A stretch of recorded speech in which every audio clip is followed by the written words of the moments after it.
Olá pessoal, me chamo Graziela Almeida, faço parte da equipe dos Mistérios de Santa Cruz e vou dar continuidade à história da província de Santa Cruz de Pero Magalhães Gândavo. No capítulo 5º, Pero de Magalhães Gândavo trata das plantas e dos mantimentos e frutas existentes na província de Santa Cruz, enaltecendo sua imensidão de terras, diversidades e a abundância da sua flora, fazendo menções de algumas em particular, principalmente daquelas de cuja virtude e fruto participam os portugueses.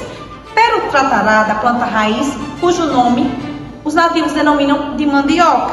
Ele especifica que essa planta é mais ou menos da altura de um homem, que põe de 9 a 10 meses para se criar, salvo a capitania de São Vicente, que geralmente, por conta da terra fria, demoram de uns 3 anos. E era da raiz da planta que os moradores e gentios da província faziam a farinha de pau. Gândavo relata que há variedades de mandioca, que a planta tem diversas propriedades, e que além da mandioca, que faz a farinha de pau, tem o aipim, outro nome que os moradores a chamavam, da qual faziam os bolos em algumas capitanias, que era semelhante aos pães do reino de Portugal. Além dos mantimentos, ele vai citando a abundância e variedade de algumas plantas e frutas e mantimentos da província, fazendo comparações com a do seu reino, como é o caso da banana, que o autor associa com os pepinos de sua terra natal.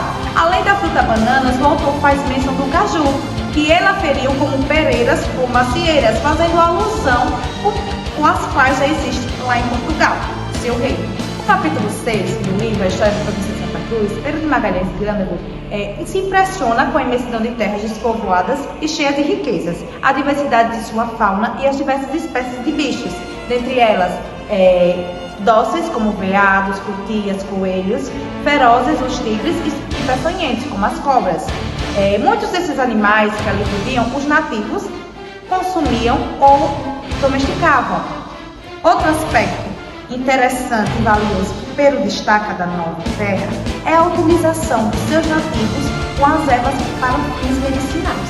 Gândavo aborda a diversidade e a abundância de aves de rapinas, como gaviões, águias e etc., tal qual de papagaios de diversas cores e diferentes espécies. Aborda também em sua obra o aproveitamento de algumas dessas aves pelos nativos para o consumo, exemplo, os jacus e os macucoguais. Além do consumo, eles também se apropriavam de suas formosas penas para rituais na confecção de ornamentos. No capítulo 8º, Gândavo fica maravilhado com os biomas da nova província, com o sabor do pescado e a forma como era arquitetada a pesca pelos nativos. Em rios, mares, o autor nos revela que na província existe uma pluralidade de peixes, e vai expondo em sua obra alguns que chamam sua atenção, que é o caso do peixe-boi. Pero fica admirado com seu tamanho, peso e a semelhança de seu focinho que parecia de um boi.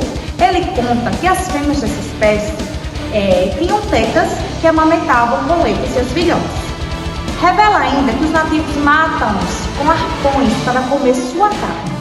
No entanto, além do peixe-boi, Gândavo declara que existem outras espécies de peixes menores e que têm diferenças, e os nativos conseguem demarcar o exemplo. No capítulo 9, Gândavo reconta uma história minimamente curiosa de um monstro marinho que índios e portugueses teriam visto nas praias da capitania de São Vicente.